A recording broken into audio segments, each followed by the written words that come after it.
Hello everyone, hope you're having a great day. Welcome to today's openQA live stream.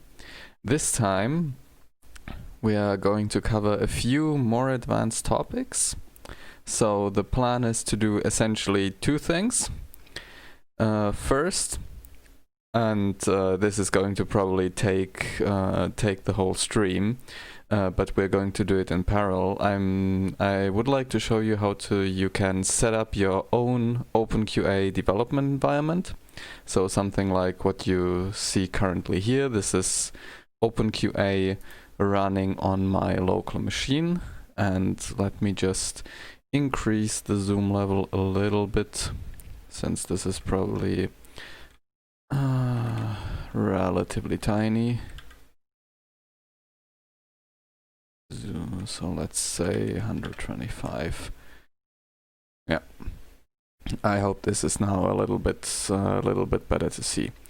As always, if there's anything unclear, please just write into the Twitch chat.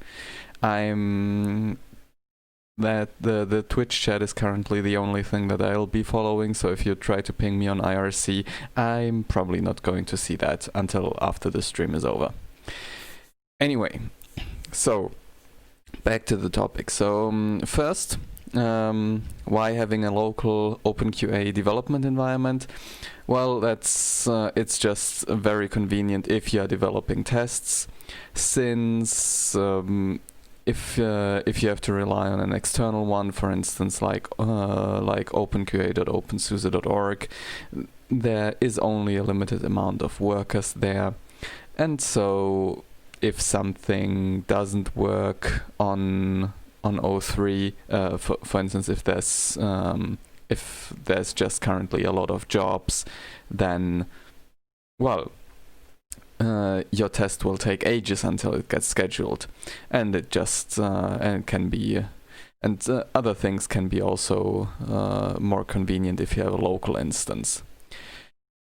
So how would you go about that, setting up a local instance? There's essentially two ways, and if you go to the openQA documentation, let me go back to the top, to the quick bootstrap guide. So there's essentially two ways. You can install openQA on your machine,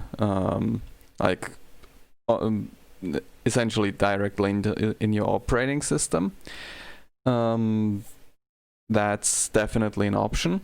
I would, however, recommend to use this method called openQA in a container, and that will set up openQA in a systemd nspawn container. And the nice thing about that is it has nearly no overhead, so you'll need a little bit more disk space, but the whole openQA instance is inside a container. So if you screw it up, you can just delete the whole thing and restart from zero, which happened to me already a few times. The last time was today in the morning when I was testing out stuff for the stream, which well, I'm glad it didn't happen on my main machine, since that would have been inconvenient. But so essentially, if you want to get this, this up, you just need this package, openQA bootstrap. And what I'm going to do, I have a Raspberry Pi here. So this is a Raspberry Pi that's sitting here right below under my desk. So for instance, if you want to see, this is actually the Raspberry Pi. So this is not my main machine. And what we would essentially now just install this package, openQA bootstrap, but it should be already present on my system. So yeah, it's already there. And now all you do is the script is, as far as I know, user share openQA scripts openQA bootstrap container. So, and you just execute this. And now it will do stuff. And this will take a while. So, and by a while I mean something like an hour. Or maybe half an hour. Depends on your machine. So the Pi is not super fast. So it might take a little while. Yeah. So, now, since you all don't want to see me waffle for half an hour while we all watch for packages being retrieved and installed and the script running, let's cover test running, test scheduling, job groups, and all this kind of jazz in the meantime, and we'll periodically check on this thing how far it went. So very well. So now let's go on. Let's go to openqa.opensuse.org. So you can see this is actually, as you can see down here, this is actually the real deal. And now let's go more into the nitty-gritty details and how do we actually get tests to run. So in the previous two live streams, we were essentially always we were reusing existing tests, and we never really had to create new ones, which makes things a lot easier. So if you're currently developing tests, if you're modifying existing tests, so let's just pick one. So let's just pick one that I've worked on. So let's assume this is a collection of tests. So this is a test suite that's called Extra Tests RStudio, and let's assume now if we would do something about this, if we would modify it and want to test our local modifications, then what you can usually do is there's the command openqa clone job, and what we need for that is just the URL of that.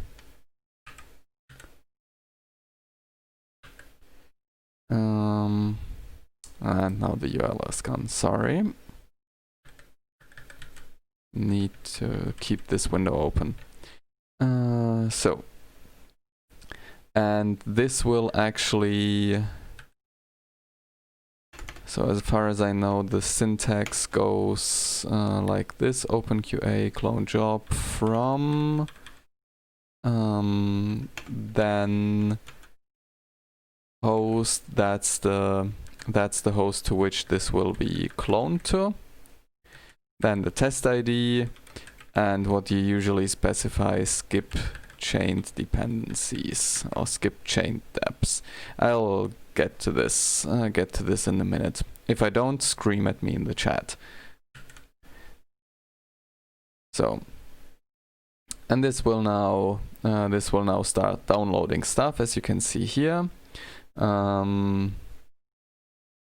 then it will schedule the test. I'm going to abort this one since I haven't downloaded I haven't downloaded this one yet, and so this would take a while, and I don't actually want to do this. Good. So now let's say let's first start out simple and say we would like to add a new test that's executed after this RStudio server 1 is executed, yeah? So that once this test runs, that there will be another one. Now, we could modify the RStudio test suite for that. That's certainly a possibility. But what we can do is, if you're modifying an existing test, there's a variable for openQA that's called schedule, and the schedule tells openQA what it should run. So this is commonly used to for instance add a new test or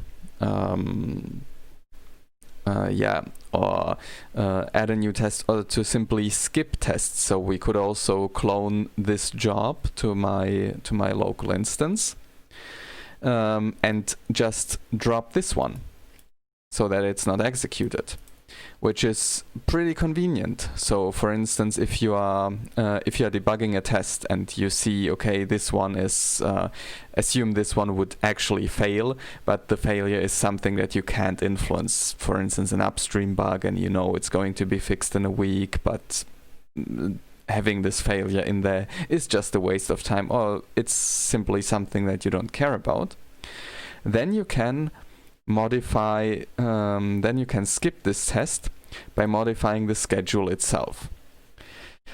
So let me show you how to do that. So this openQA clone job command works like this. You specify from which host to which host, and I believe there's it will pick certain defaults, but I don't know them by heart, and so I usually specify them, then the test ID, and after that you can set arbitrary variables. And so the one we actually now care about is the schedule. And now we need to tell openQA which tests to execute. So for that we are going to pick this one, so boot to desktop. That's generally a convenient thing, since otherwise it will just boot it but might not log in or something like that. And so now you would say, okay, boot to desktop, then a comma and the following tests. So I'm just going to now say here x11 RStudio prepare, x11 and RStudio server. And if I'd execute this, then it would skip the RStudio desktop one. Well, except for one thing, and I've made a deliberate mistake here. One of the, let's say, developer experience oddities of openQA is if you use this schedule variable, then you must specify the full path of the test. And the thing is, if you take a look at the file system where the openQA tests are, so if you are in the web UI, you can always click on the test name, and it will open the Perl file, which contains this, which contains the actual test code, and it also has the full path. And the thing is, the tests are all checked out into this folder. So as you see, this is exactly this one, yeah. which is just, I mean, although this is on openqa.opensuse.org, it's running essentially the same setup as my local test instance is running. So this is my local test instance, and we are here in the git root repository. And if we now want to schedule, if we want to use this schedule variable, we must add also this tests test subdirectory in front of that. And what openQA will then do, it will append a .pm, which is just the Perl module file ending, and search for those files. So if we now execute this, and then yeah, we'll have the problem that we'll still have to fetch this thing. Maybe we'll just wait a bit for that, and see how it see what happens. So, but this is this is one way how you can how you can add tests to existing ones. So you can, what you can do with this is even you can clone a job. So I could clone this job and I could replace essentially every single one of these with something completely different. So let's assume I want to write tests for Emacs or for VI, and I could then simply use the schedule variable and just omit all the RStudio stuff, and I just have some Emacs tests in there, which is that's also a common thing to do when developing tests. Yeah, I'm afraid that's going to take a while to download. So let's take a look at the Raspberry Pi. Yeah, as I said, that's still installing. So nothing new there. Oh, and we see an error.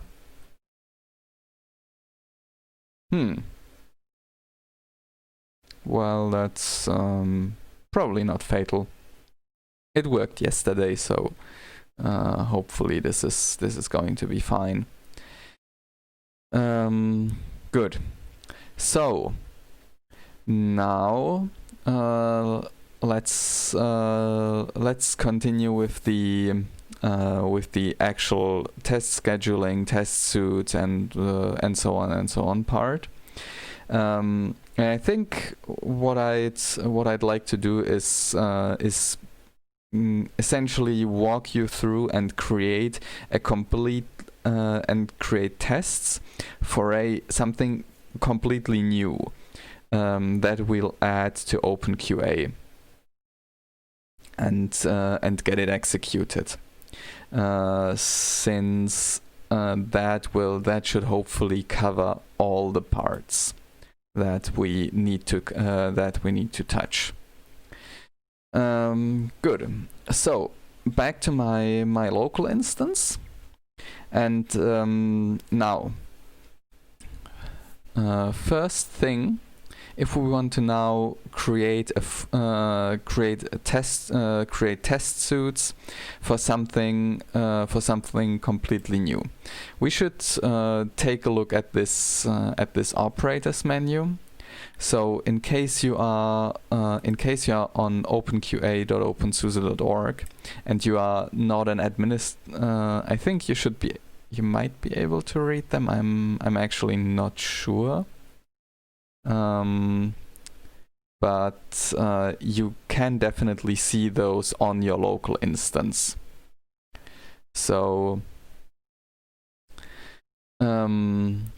what we'll need to touch are medium types, or mediums, sometimes also called products, test suites, and job groups. So let's take a look at mediums first. if you scroll through this. So mediums are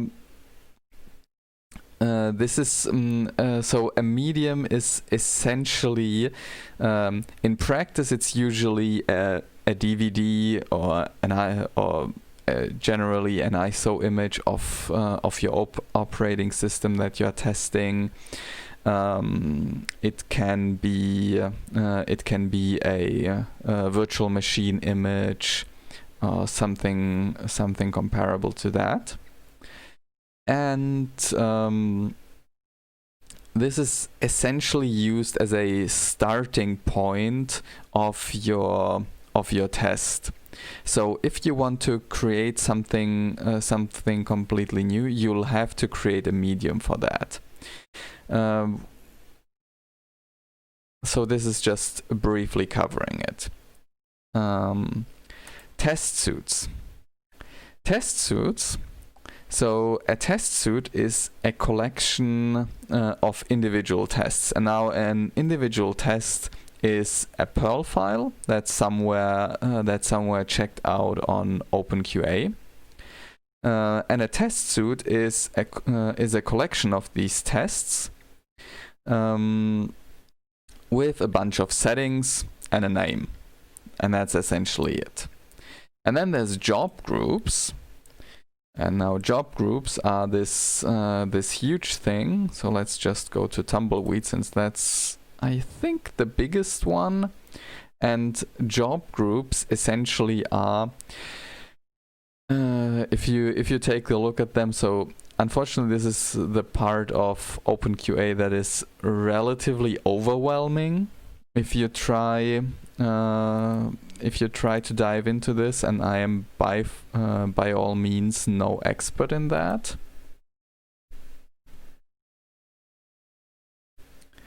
So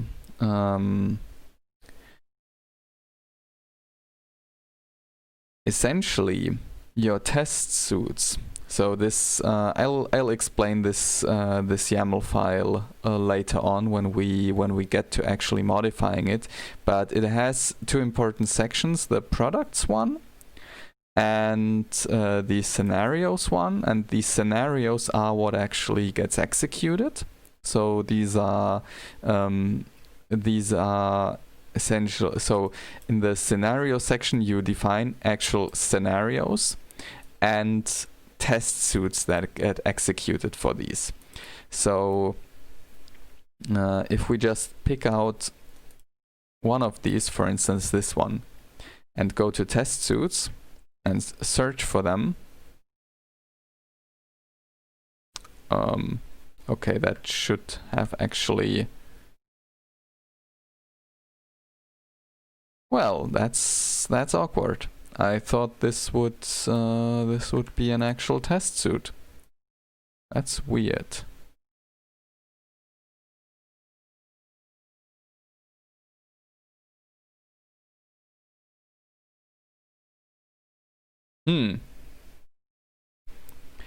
Well, apparently I haven't grokked this completely yet, which is slightly unfortunate.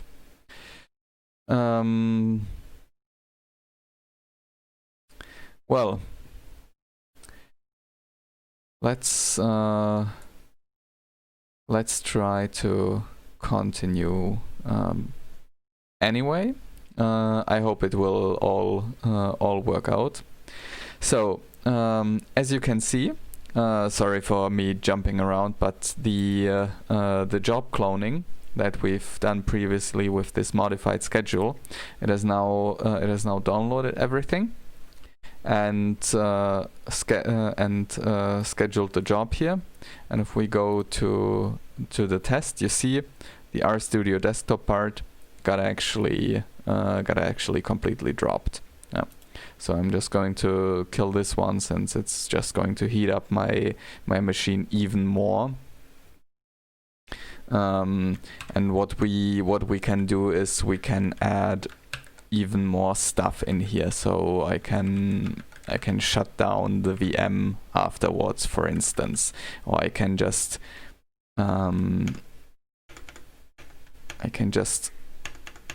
I can just schedule completely different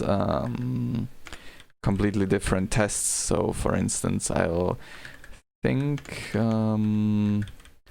that's the name of one of the vagrant tests. We'll see in a minute if it works or if it starts.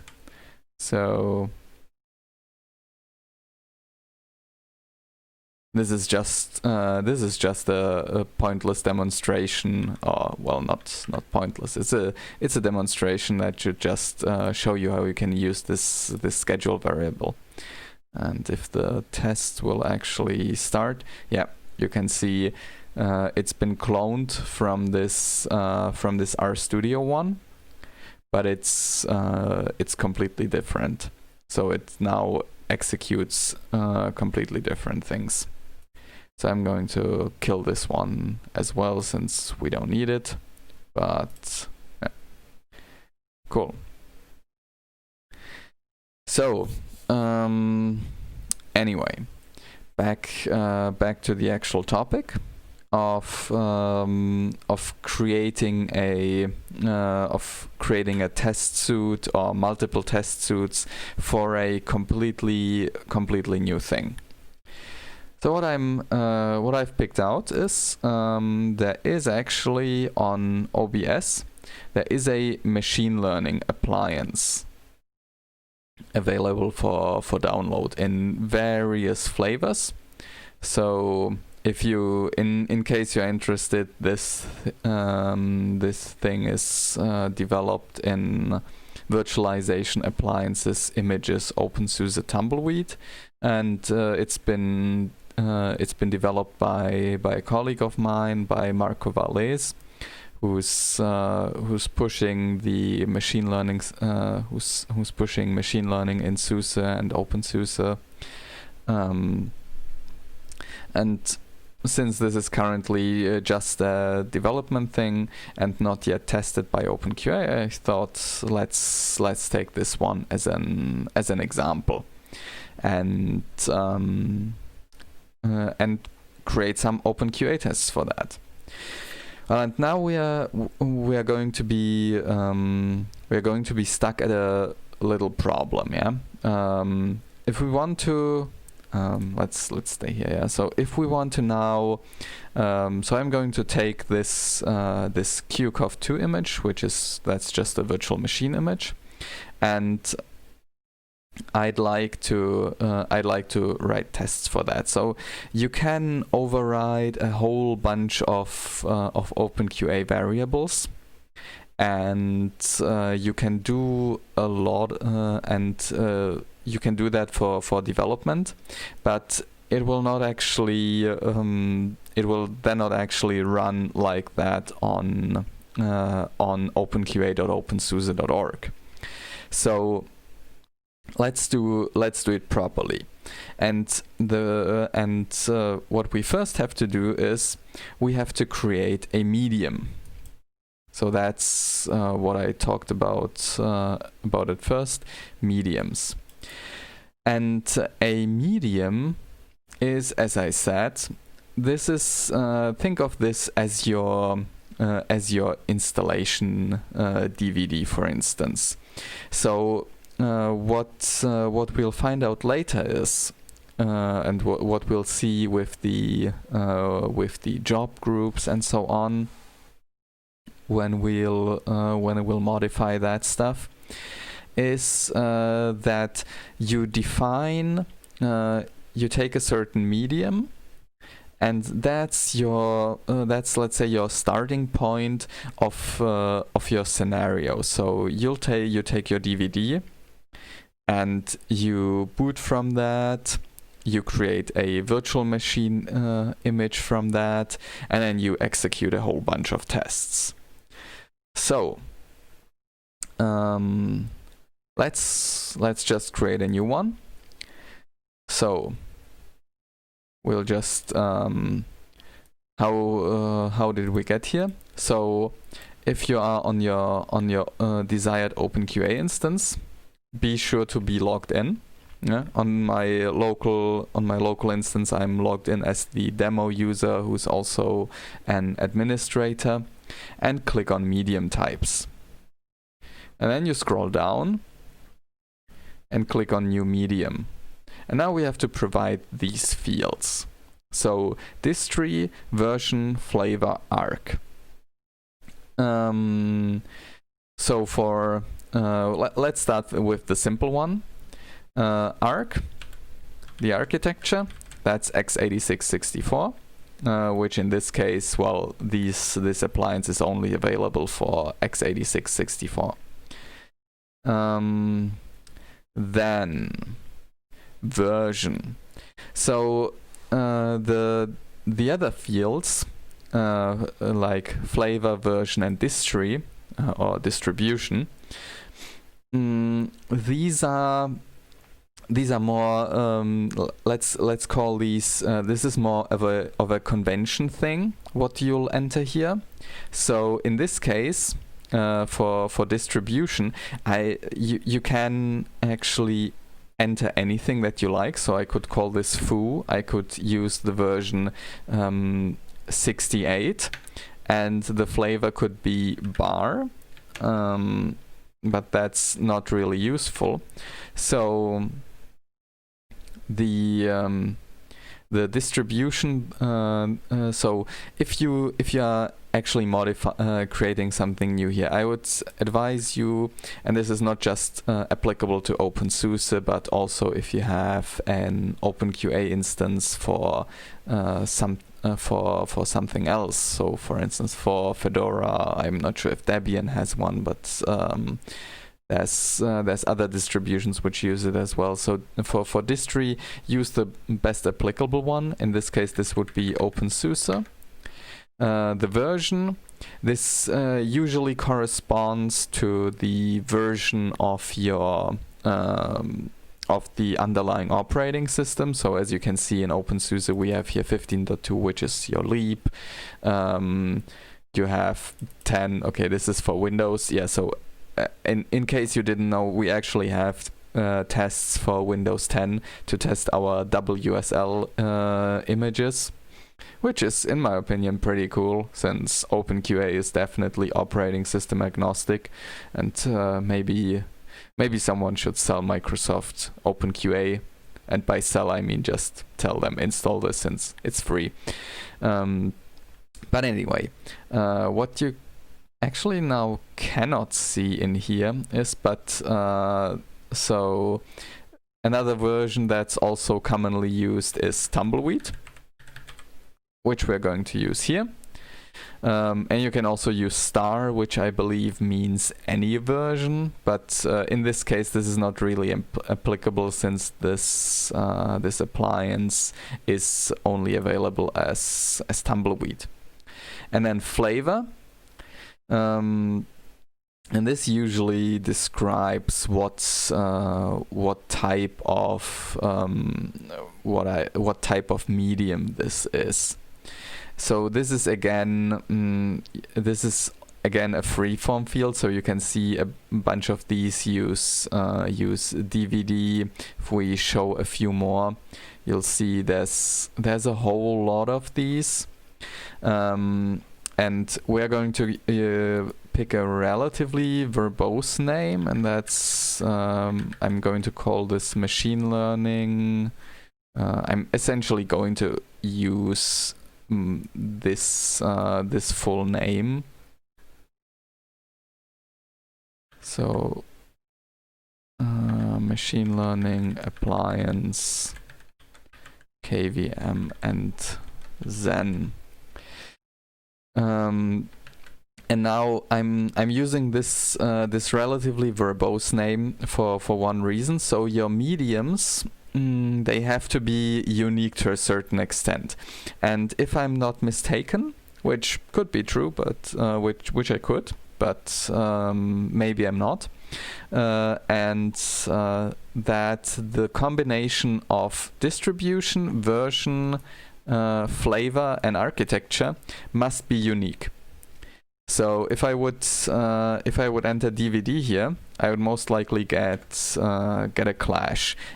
So that's why I chose this one, so that it's definitely unique. And I could have modified the distribution, but in my opinion that doesn't make really sense, since this is an openSUSE thing and it's also a tumbleweed image. So that's that. And then you have this last field, which is settings. So this one includes variables, and variables are this one more obscure part of openQA, since there's a whole lot of variables or settings that you can use. They come from various different places. Half of them is part of openQA itself, and the other half, and by half I don't mean by number but just categories, and the other half of those variables are convention variables that are defined by the distribution. So we have to split here between openQA itself, as in the upstream openQA project, and the openSUSE tests, or the SLE tests, which actually I think they live in essentially the same place. So there are certain variables which are used by openQA itself, and one of those is, for instance, the HDD_number variable, and this tells openQA, okay, my the actual tests that will be executed will use this hard drive image. And what we're going to do is just going to quickly copy the link address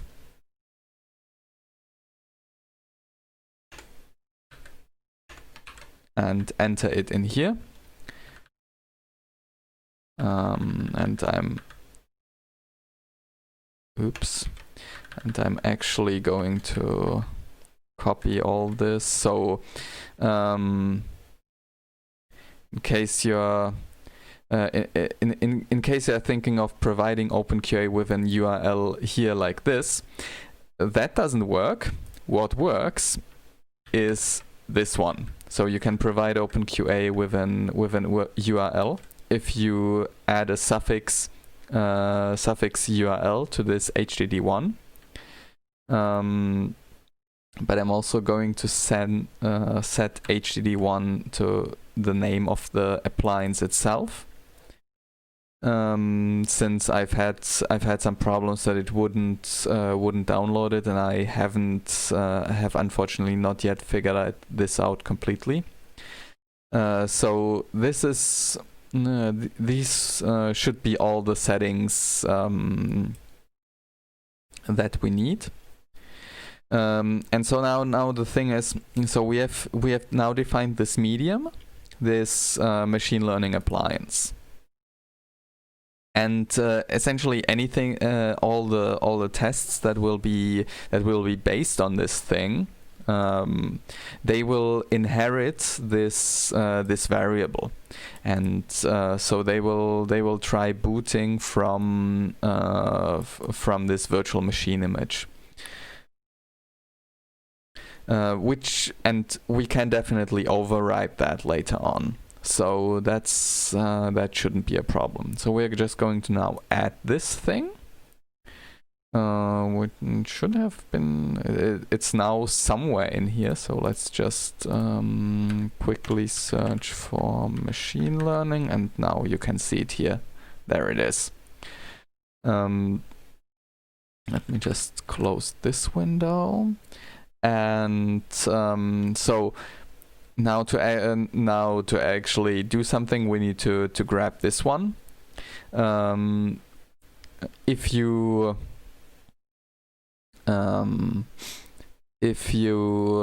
want to add then actual tests to the real openSUSE distribution, then you'll you'll have to also ensure that the appliance this QCOF file is actually copied over to openqa.opensuse.org. I'm not going to cover this one, but there's a project on GitHub which takes care of that, and where you can simply add your medium. But for my local instance, what I need to do is I need to ensure that this file is present in so there's a folder in varlib openqa factory. Yeah, so in varlib openqa factory, there's so this is the place where these assets end up, or where they have to be, and where additional assets are stored. And in this case, it must be in HDD. And as you can see, it's already there since I messed with this just a few minutes ago, or maybe 2 hours or something like that. And so I already copied it in there. So if you'd want to do something like that yourself, then just wget this URL and then move it into varlib openqa factory HDD, and that's it. Yeah. And one note, so this must be run on. So I'm currently in my test openQA instance. So I'm using this container. So I'm currently in the container, which you can see that everything is prefixed by openQA in here. Okay, so we got this part. So I hope it's roughly clear what a medium is. So unfortunately, my problem with mediums is that they are not really something fully defined, I'd say. So a medium is actually just a unique starting point of at least that's my impression, that it's more or less just a starting point of actual tests, of actual job groups or scenarios that contains a bunch of settings. So I don't think that you even strictly need something like a unique virtual machine image, but see this essentially a medium. So I'd say see this as something like your DVD or your virtual machine image that's used as a starting point of an actual job group. Now we've got our medium. So we got our machine learning medium, and now we want to create tests for this, and B, we also want to we also need to put these tests in a test suite, and we need to add these test suites since let's create a few ones. Let's create multiple ones. And we need to add these to a job group. Okay, so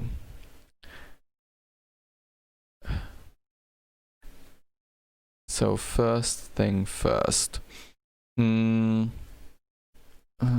me let me start out with, I'm just going to quickly re-download it. Unfortunately, my internet is cooperating, so this shouldn't take too long. Let's hope so. So we now have to think about what do we actually want to test about this thing, and unless anyone has another great idea, which I'm always up to any ideas, in case you have any. But the first thing we'll need to do, which I'll demonstrate in a second. So this appliance, this is a pre-configured, this is a moderately pre-configured virtual machine image, but it has but there's a bunch of settings that have to be set up if you boot it initially. So we have to apply these settings first before we can run any actual tests, and then so this is essentially your installer. So if this once this appliance boots, and now we have it here, so I'm just going to launch my virtual machine manager. I'm going to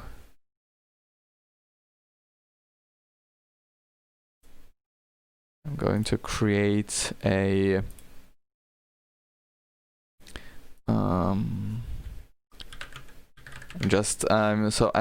what I'm currently now doing is I'm just booting this appliance from my just outside of openQA for demonstration purposes. So machine learning, use that one. It's openSUSE tumbleweed. That's fine. That's all fine. Let's give this a second. And so this happens if you boot it, and where you'll end up, if you start it, you'll see that this will drop us into first boot. I think that's the name of this, or first run.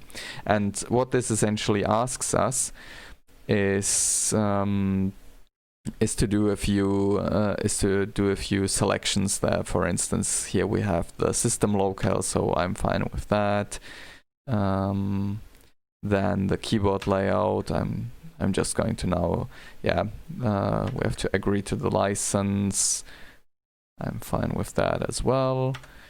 And then we have to time zone, UTC, choose a root password.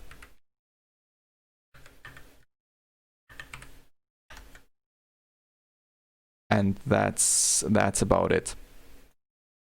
So the thing is, if we want to now, if we would actually want to run any tests on this machine learning appliance, so this appliance, it includes TensorFlow, for instance. It includes the RStudio server package, and if we want to test them, then it would be convenient if the appliance is already in the state that we can just log in with the credentials that I just provided, and now do stuff in here like Python and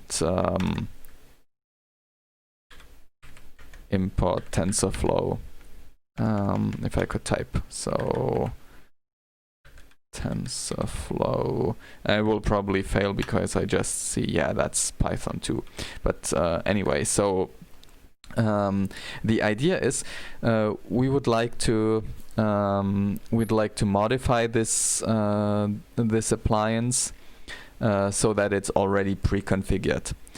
And what we can do for that. So the nice thing about openQA is, so I'm just going to kill this one now, since we are not going to need it anymore. So let's go back to openQA. So the cool thing about openQA is you can tell it that if it executes a whole bunch of tests, this usually modifies a virtual machine image, and you can tell it, hey, take now the new image and upload it. And so this is commonly used for the whole tumbleweed tests work like this. They start out with an ISO image. This ISO is started, the installation is run, and then the resulting virtual machine image is used, is saved, uploaded, and then additional tests can use that. So if we, for instance, take a look at my previous RStudio one, we can take a look at the create HDD GNOME test, and this one. So this is a pretty big one. And what it does is, if we take a look at the logs and assets, it actually creates this. So this virtual machine image is created by this test, and this is ensured by the settings. Let me. Where is it? HD. Excuse me. Exactly. So to save the virtual machine image, you essentially define a variable publish HDD1. Okay, long story short, I know I've now waffled on for quite some time. So why did I talk all about this? So what we now want to do is we want to first create a test suite that will spit out a new virtual machine disk where this first run wizard has already been run, and the default settings for openQA have been already applied. And what we'll do for that, we have to go. So we go to our test openQA instance. We go to test suites, and now we create a new test suite. Boop. And we'll give this a descriptive name. So I'm going to call this create HDD machine learning. Just following this just following the nomenclature of the existing create HDD something something. So I'm just gonna let's call this create HDD machine learning appliance. And now we can apply set a bunch of variables here. And as I said, what we wanna do is we want to ensure that afterwards, after this test suite has run, the resulting virtual machine image is taken and uploaded to openQA.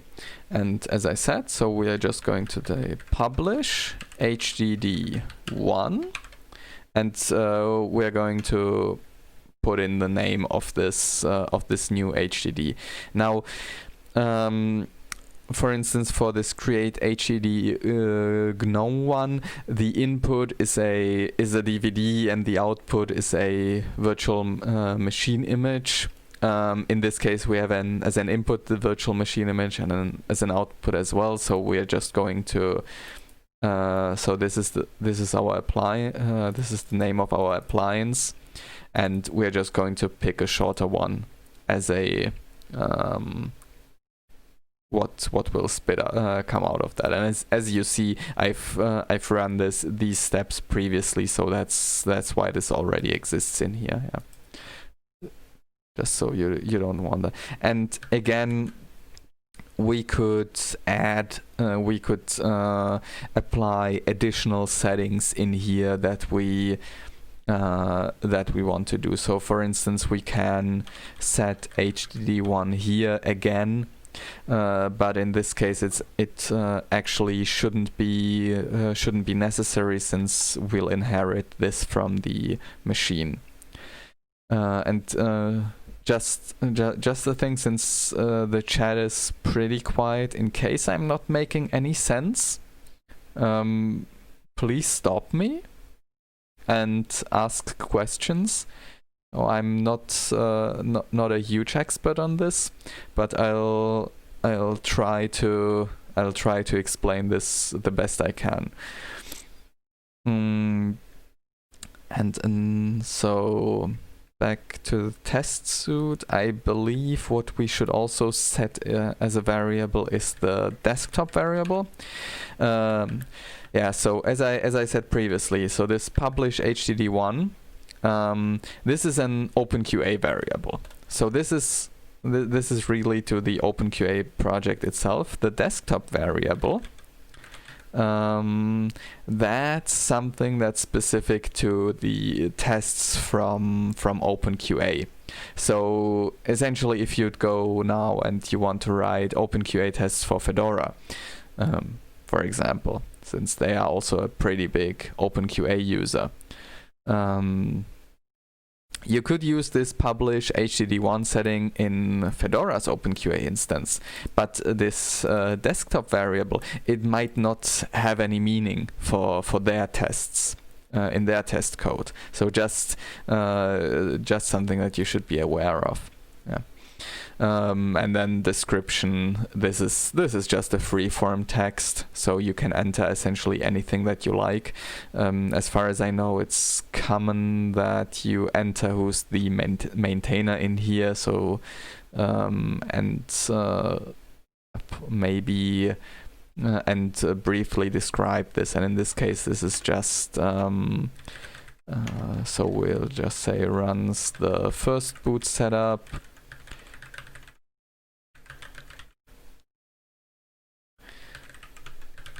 So that we runs the first boot setup and save the resulting disk image for later use. Lovely. Great. Good. So now we have our test suite. Now we should add tests to this. So there's three ways how we can add tests to this. What we can do is we can use this schedule variable that I showed you previously in that I showed you here when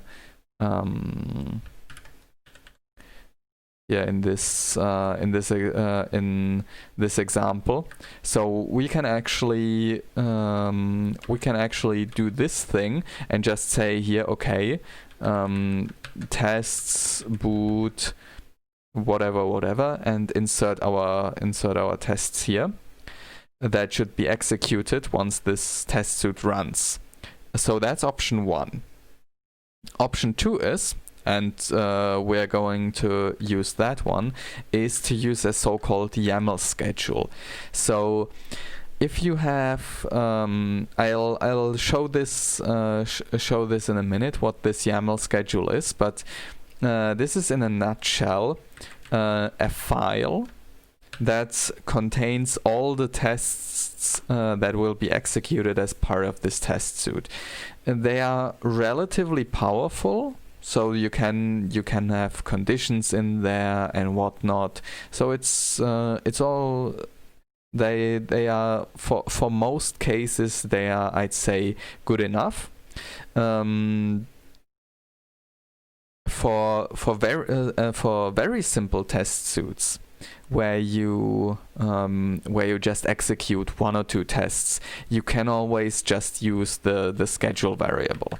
So in this case, it would actually make more sense probably to just use schedule and not use these YAML schedules, but for declaration purpose, declaration. Words are hard. For demonstration purposes, I'm going to write a YAML schedule for this. So I'm just going to call this machine learning.yaml, and we have to ensure that this thing exists. Now, there's a third way how tests can be executed, and you'll see, for instance, in the test suite above here. So this one there's neither a YAML schedule defined nor a schedule variable. So for this one there's 2 options.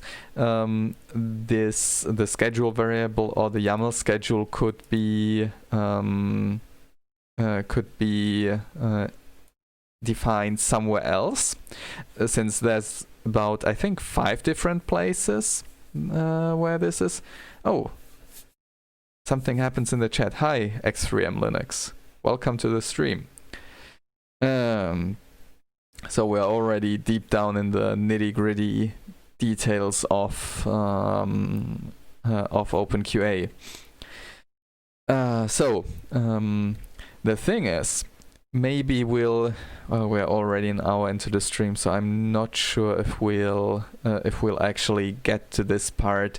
But at least in openSUSE, a big chunk of the tests is executed by the infamous main.pm. And I call it infamous because I don't understand it. But essentially, what actually happens is openQA has an entry point, which is a Perl file, and that's main.pm. And this file is responsible for scheduling your tests. And so for a whole bunch of test suites, what actually happens is they just set a bunch of variables. And this main.pm Perl script is launched. It reads all these variables in. Yeah, okay, 469. Yeah, yeah, I know it's fun. We can take a look later on and try to untangle it. But what roughly happens in this main PM is it reads all these variables that are set, and depending on the set variables, it schedules certain tests. The advantage of that is it's super powerful. So you can do a lot. You can do a lot of very, very specialized stuff. That's next to impossible to pull off with just that's impossible to pull off with schedule, and that's also hard to pull off with these YAML schedules, and often also really impossible. But it's super confusing, and it's really hard to find out what actually happens. So therefore I'm going to stick to this declarative to this YAML schedule. So I'm going to save this one, and before we go to writing this YAML schedule, we are now going to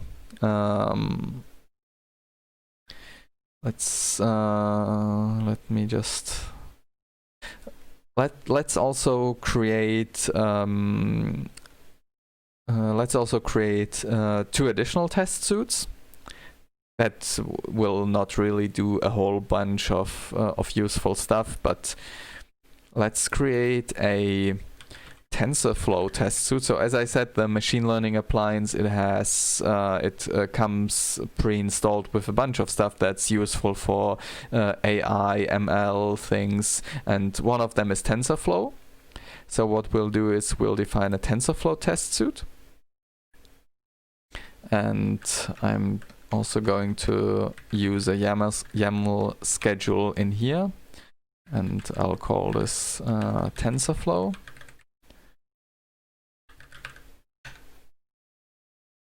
And we're just going to say, yeah, we're just going to test that TensorFlow is installed and that it sort of kind of works, since we're just going to import the module and that's it. So that's one.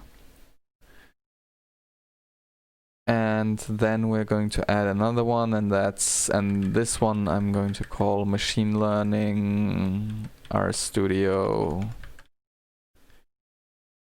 Server.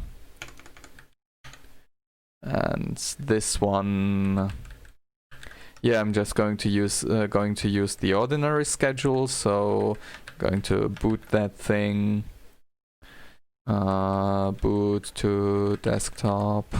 And then we're going to execute the test machine learning. So that one we'll have to write, and let's just call that RStudio Server. And now we'll also define the variable start after test. And we want to start that after the machine learning appliance has been created. Let me just grab the correct name. So we want to execute this after this one.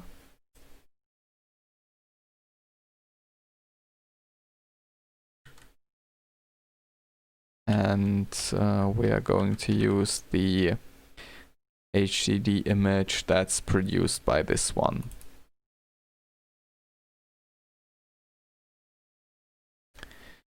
Okay, and in case you're wondering why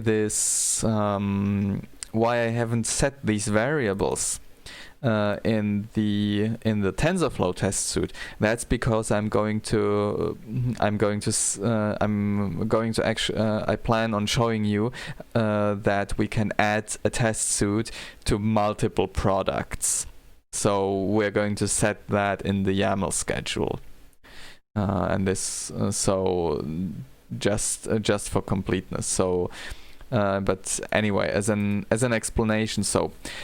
Start after test, this is actually a really important setting, since this defines test dependencies. So as I said previously, this create HDD machine learning appliance. So the first one that creates this, that runs first boot and then spits out the new virtual machine image. That one, so that needs to run and needs to be completed before this virtual disk image is created, and we tell openQA that it should start schedule this test suite after the create HDD machine learning appliance ran. So if we go to the RStudio one on openQA, this one. So this one already boots from a fully fully created virtual disk image using, I believe, GNOME. And if we go into the setting, we'll see that there's a start after test, create HDD GNOME. And this results in this dependencies tab opening up. And you can see that this is our test here, extra test RStudio, and it depends on create HDD GNOME.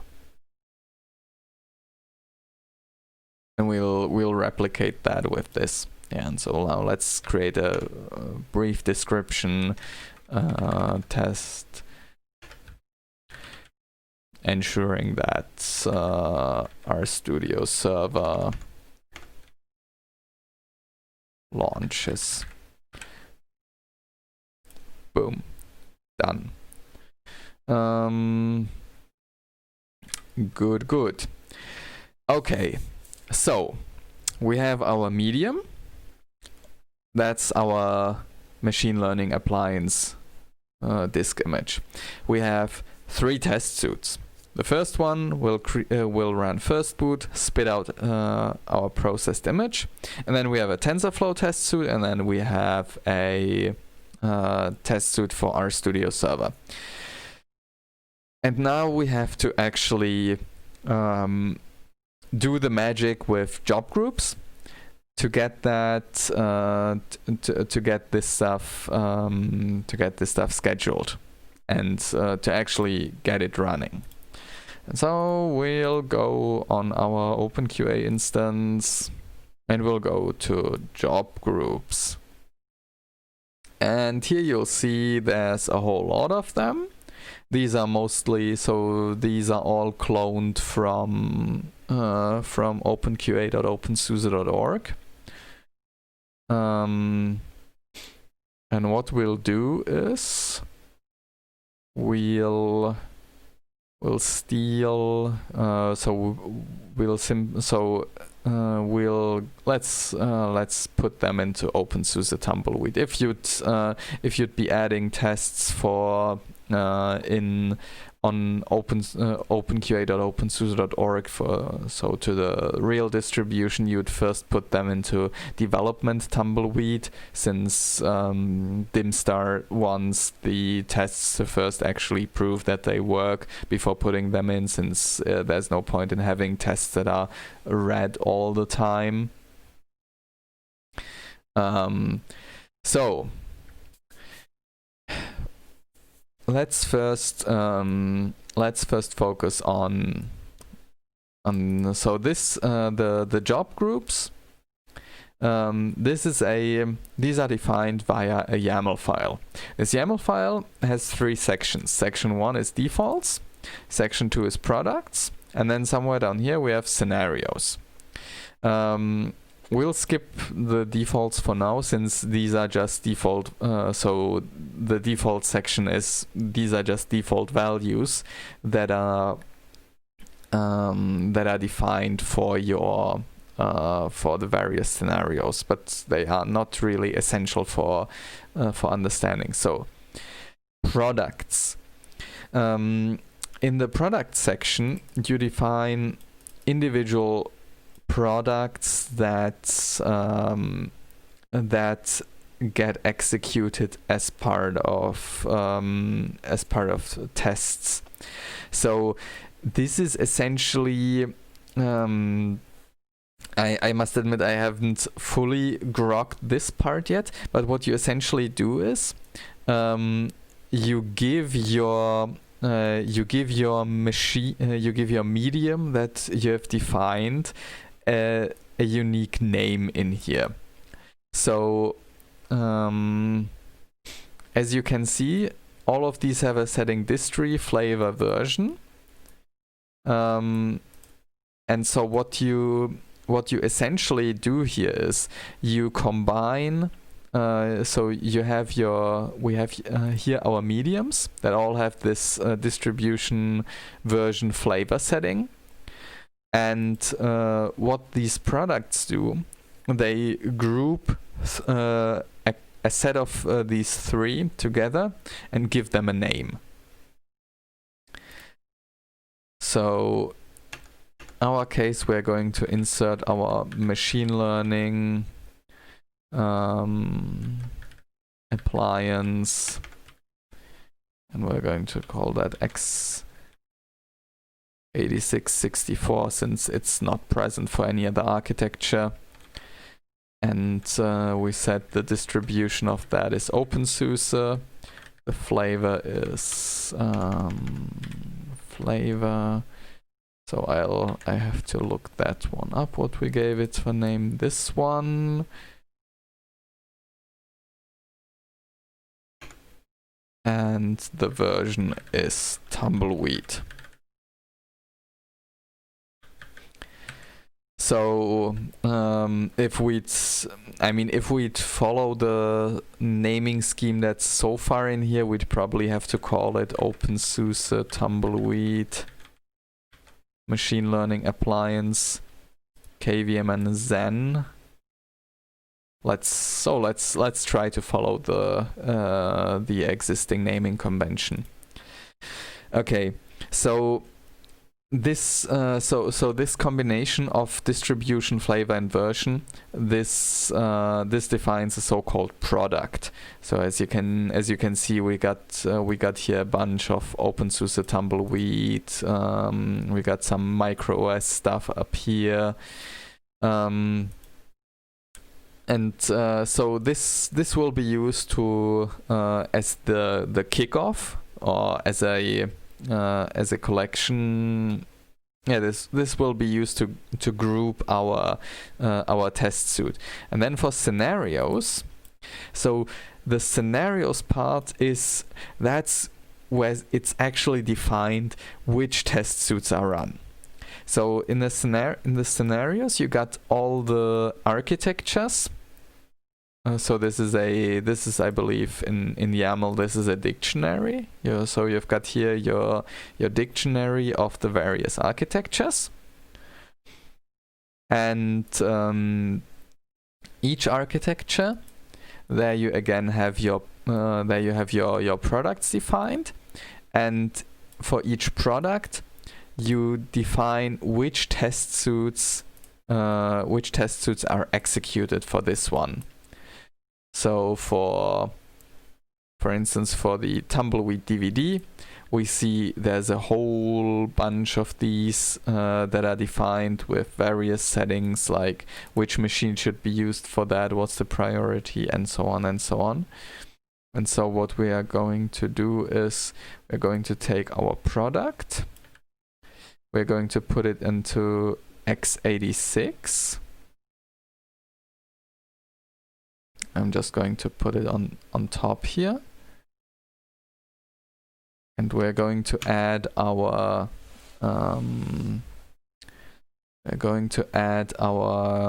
create HDD machine learning. Let's take a look at what the correct name of the test suite is. That's it. So we are going to insert it in here.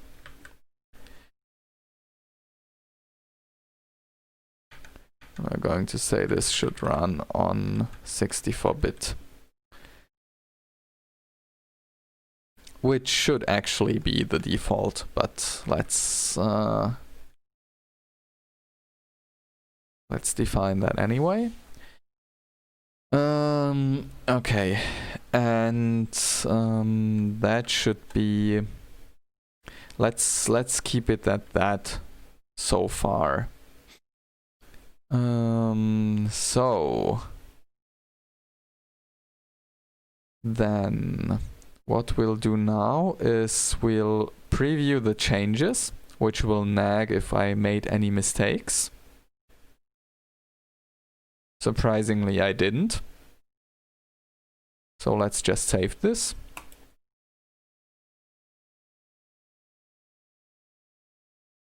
Ta-da! We got it saved. Okay. And now we could actually start this. I mean, if we start it, it will immediately fail because there's no none of these tests actually exist and have been written yet. But we can start this. So let's do that. There's actually some visible progress after 1 hour and 20 minutes. And you do that via the openQA CLI.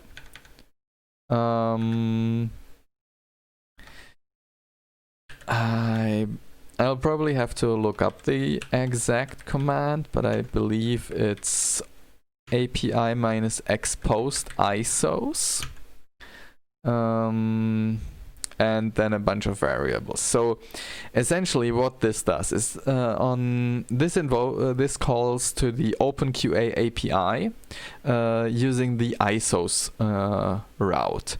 And the ISOs route schedules a scenario to be run.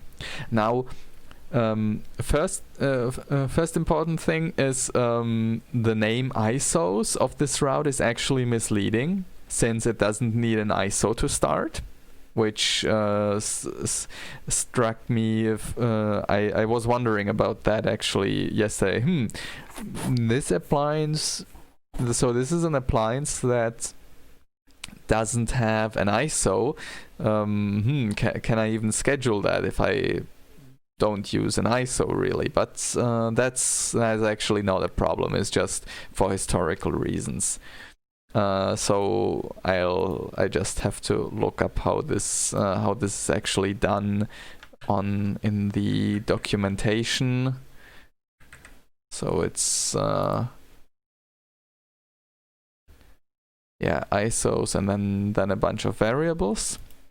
And so what we now have to provide this is this unique triple for our product. So the distribution, that was openSUSE. The version, that's Tumbleweed. We have to also define the architecture. That's x86-64. And the flavor, which is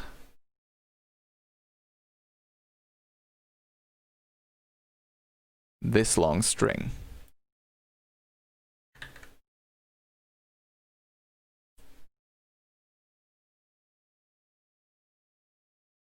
Okay, and now we could also define additional variables like override the default HDD or set some specific variables, but we don't want to do that right now, so let's just keep it at those. So these are, as far as I know, the 4 required ones. And yay, okay, cool. So it actually scheduled something. So let's go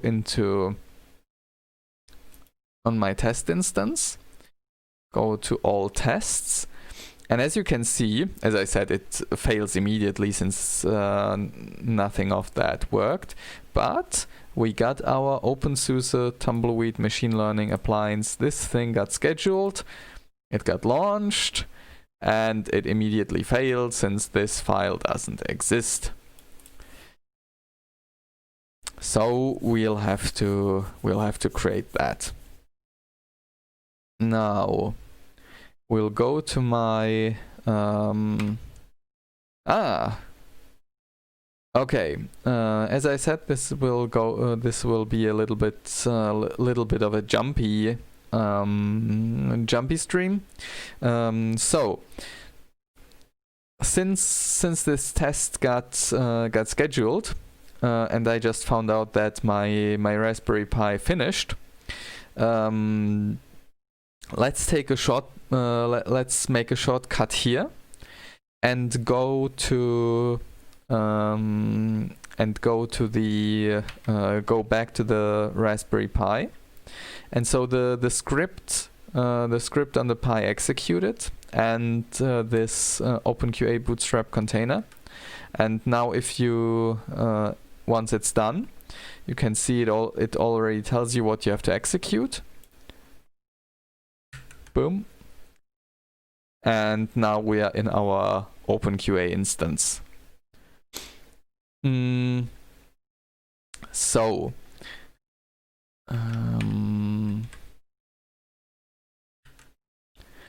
I'm going to show you is now we're going to open the Raspberry Pi as openQA on my local machine. and you'll essentially, if you ran this on your local machine, you'll see there's you'll have an essentially pristine openQA instance. So there's essentially nothing defined. So you can in this bootstrapped instance, don't use this script to put something on the internet, since as you just saw, so I'm just going to log out again. So the login mechanism for this is the so-called dummy login mechanism. And what it does is you just press login and it logs you in. So don't use this in production. There's definitely usable. So there's more elaborate login mechanisms that you can use in actual production, and this is all properly documented. But for local test run, so for a local test instance, that's perfectly fine. But anyway, so the problem with this one is if you go through all this jazz here, that you take a look at test suites, job groups, etc., there's nothing in there. And if you want to test stuff locally, it's usually nice to have all this stuff that's on openQA.opensuse.org, to have that also on your local test instance. So fortunately, this is not really hard to pull off. What we need to do is let me just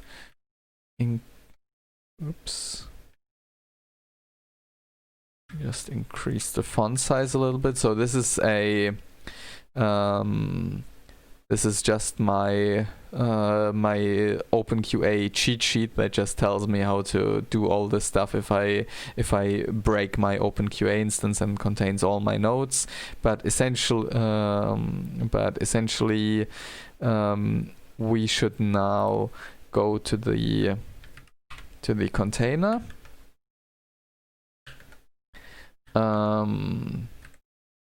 So one thing that we want to ensure is we want to define workers. So usually you have at least on the real openQA, on openQA.opensuse.org, you have remote workers, but on our local test instance, we just run a few workers on your local machine. So to actually do stuff, I need to install a text editor. Sorry, I haven't really used VI for a while, so I need to install Emacs. I'm terrible in this regard. So we'll apply. So this is the settings that I usually use for the workers.ini. I believe the worker hostname is actually only the part that's important. QEMU CPU equals host. This is just a setting that will tell QEMU to use, I think, to use to not really virtualize the details of your CPU away, so that stuff like nested virtualization works. So once this thing has run and I got my text editor, and the Pi is not unfortunately not super fast, then we can actually edit and start modifying stuff.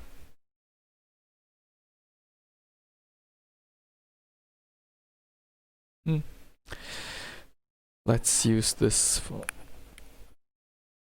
quick.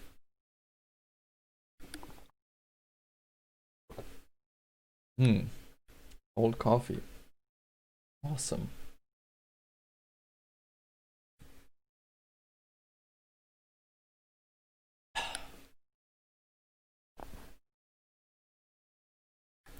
Okay. Well, that's still taking a while. So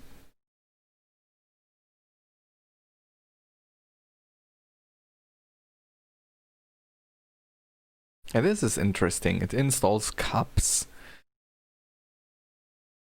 Maybe I should have used no recommends. I mean, Emacs can print. Emacs can do essentially anything. I just don't currently really need printing right now, since I don't even have a printer here, but whatever.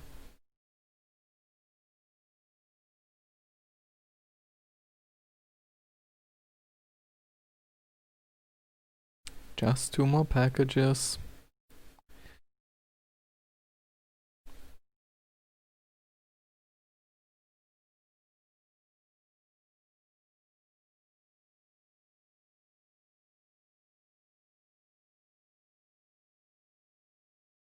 Oh well.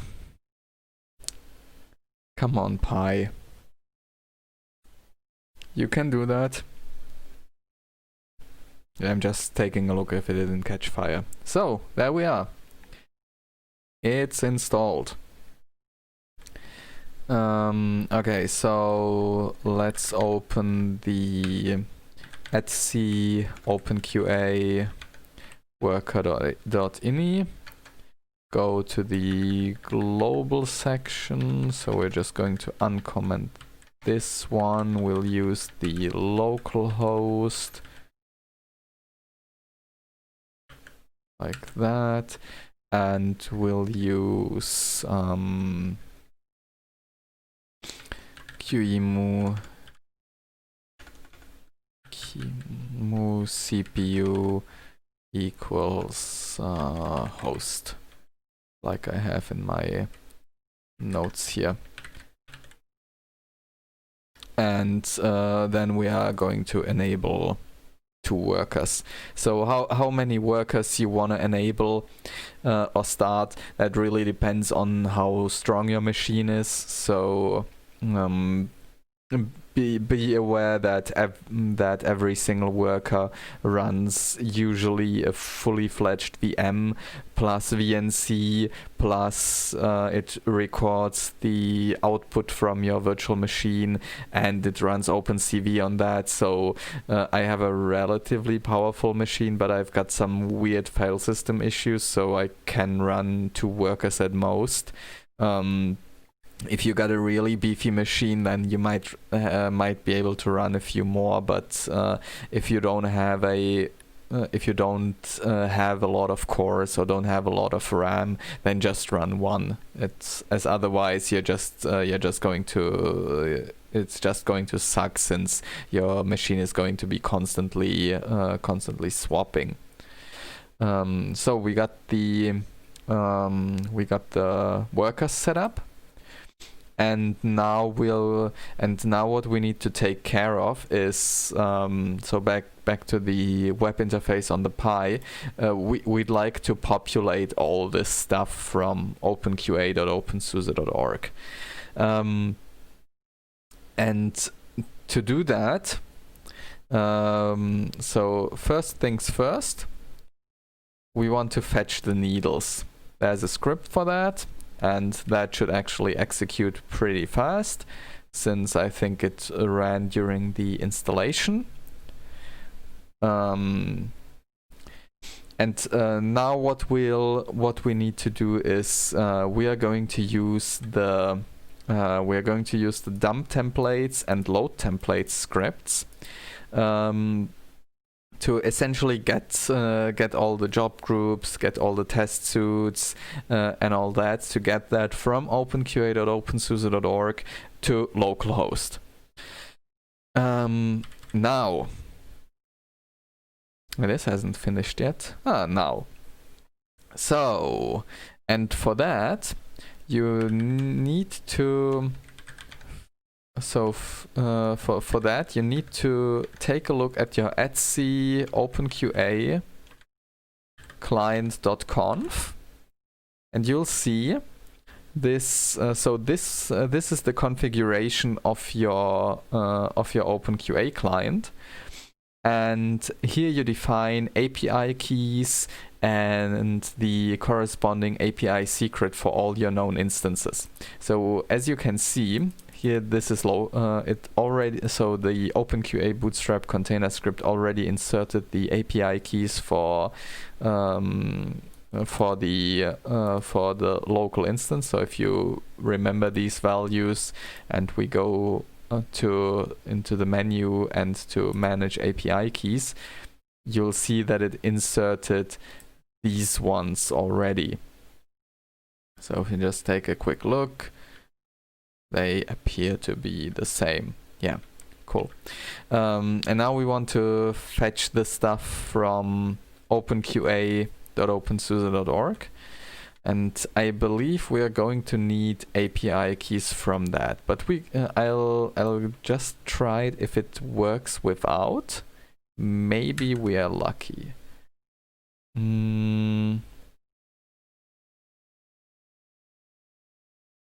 Okay, this is weird.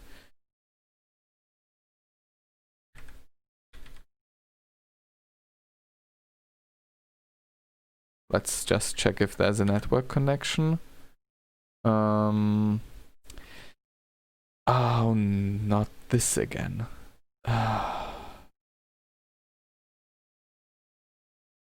This appears to be a legitimate bug, since I believe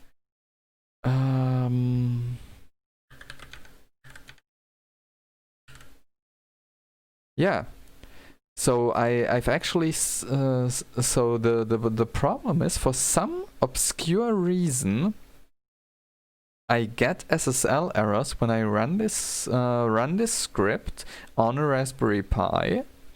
And the reason for that is that in varlib certificates there should be another file that's called, I think, certbundle.pem or something like that.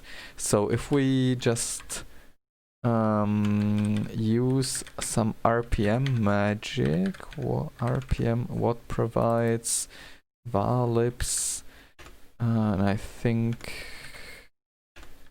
certbundle.pem.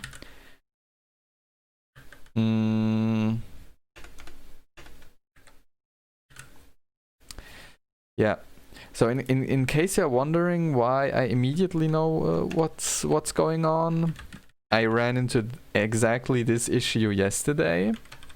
So the solution of that is to just reinstall this package, and then suddenly there will be a varlib. Yeah, see, now it's here, and now curl should work. Yep. Okay, and now we can try that again. So maybe I need to I guess I have to debug this.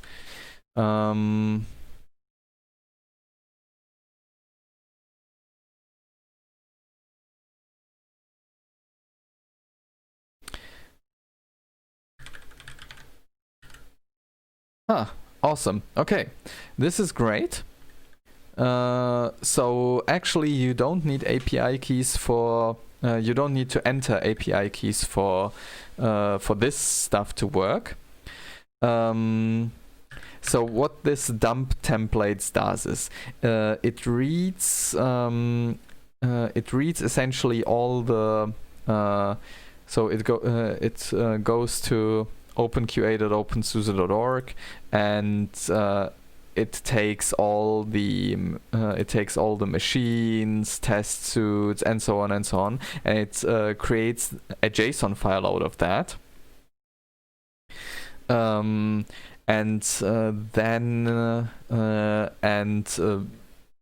just dumps it to std out, and I've just piped this into templates.json, and what we can now do is to use load templates, and we'll send that to localhost,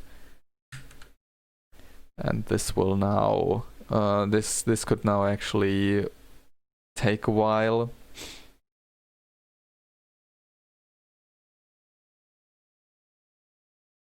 And now it should start, yeah, as you can see. So this is on the Raspberry Pi, and it now already started populating stuff in here. So this will take a second to finish. Very well. So I'm just going to put that into background so that we can actually work in this container. Now back to the this client.conf file. So usually you want to also add openqa.opensuse.org, or if you are working on the SUSE internal instance or on some completely different instance, you want to add them in and add API keys. So what you'd essentially just do is you log into your instance, go to manage API keys, create new, take a look what you have, maybe create new ones with a different expiration date or with a very short one. And no, I'm not going to show you my API keys from from O3, since they are I can probably do a lot of damage there. So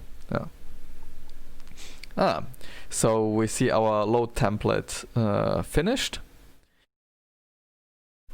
And if we now go to, so this is on the Pi, and now you can see there's a bunch of job groups, there's a bunch of mediums, there's a whole bunch of machines, test suits, no assets, but that's not really surprising. And we even got a worker that's currently registered for it. Wonder why it's not 2, but oh well, it's not important for now. Okay, so that's that, and this essentially gives you your test instance. So we can now already schedule tests here. I'd love to show you these running on the Pi itself, but unfortunately I haven't figured out that part yet, since unfortunately every time I run a test on the Raspberry Pi, there's some issues with QEMU and it just dies, and I haven't had the time to debug that properly. But so now you could schedule new tests. What I usually also do is use this. Excuse me, everyone. I need to pause the stream for a bit, since there's currently someone in real life at my door. So give me a second. I'll be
And I'm back. Yeah.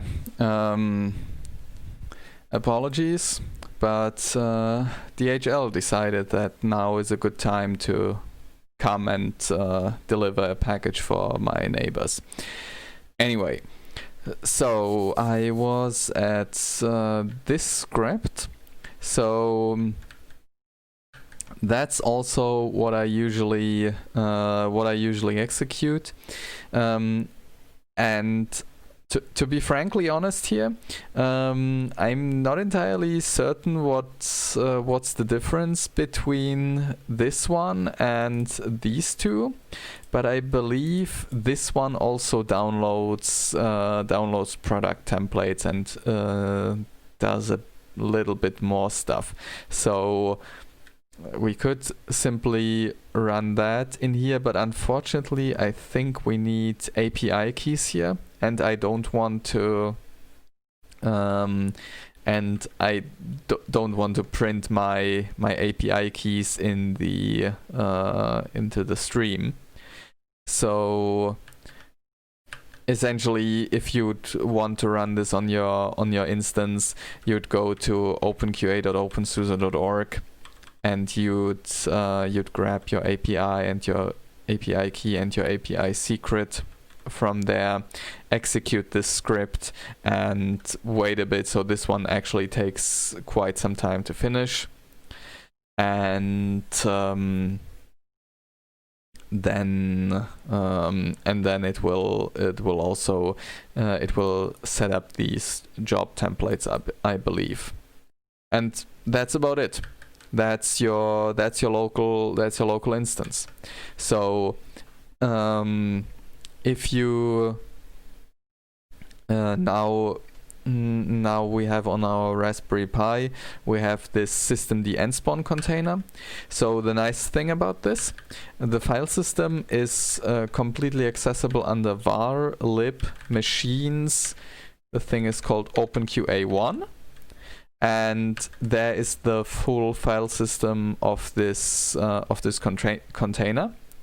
So you got there again var lib openQA, and there you see the full openQA tree. So I can see tests, and in openSUSE there's essentially all the openSUSE tests that exist. They are checked out. There, and so if you want to enter this thing, there's this command. So you do systemd -run -tm openqa1 bin bash. With that you'll enter the container, and then simply with Ctrl-D you'll just get out of it. Important thing is, if you've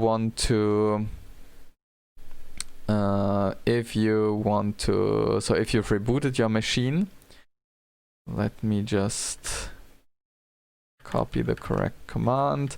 So if you've rebooted your machine, you'll have to start the container first, and that's done via this. So this creates a systemd unit, and that's called systemd nspawn openqa at openqa1.service.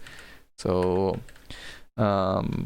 you just need to execute that, then you do systemd run, and you are in your openQA instance. If you so few catches with this one is, I have the problem that every time my network connection changes, the container loses networking completely. The solution is, however, relatively simple. You just restart it. So this will restart openQA completely, and for the container it will appear like it got like everything in there got rebooted. So you also want to periodically every time run a zipper ref and zipper dub inside this container, just to get everything, just to keep everything up to date. and then you want to also restart it in case some system libraries got updated inside of that, or openQA itself, for instance. Anything else? Yeah, I think that should be about it. Yeah. So one last thing. In case you messed up your openQA instance completely, so you really broke it. It's really not worth saving. You just do you just first you stop it. Done, and then you rm-rf var lib machines openQA1, and you run the openQA bootstrap script again. That's I guess there's probably a more elegant way, but since this is just 3 commands, I figured, well, let's I usually sometimes I break this my local test instance, and I just use this one to get a working one back again. Good. So I hope that shows the test instance setup relatively well. Unfortunately, we're already nearly 2 hours into the stream. So since I'm starting to feel my voice, that my voice will not survive for another hour or 2, which it will probably take to fully cover this, to fully cover the machine setup, what we actually started and then stopped for the Raspberry Pi. I'd say let's wrap it up here, and let's go and let's finish writing the tests and defining the test suites and scheduling and all that stuff, and let's defer that and meet, and I'll explain that and finish it up in next week. So I hope you learned something today. I hope you enjoyed this. Glad to see so many people joining in, and hope to see you next week. So ciao, bye bye.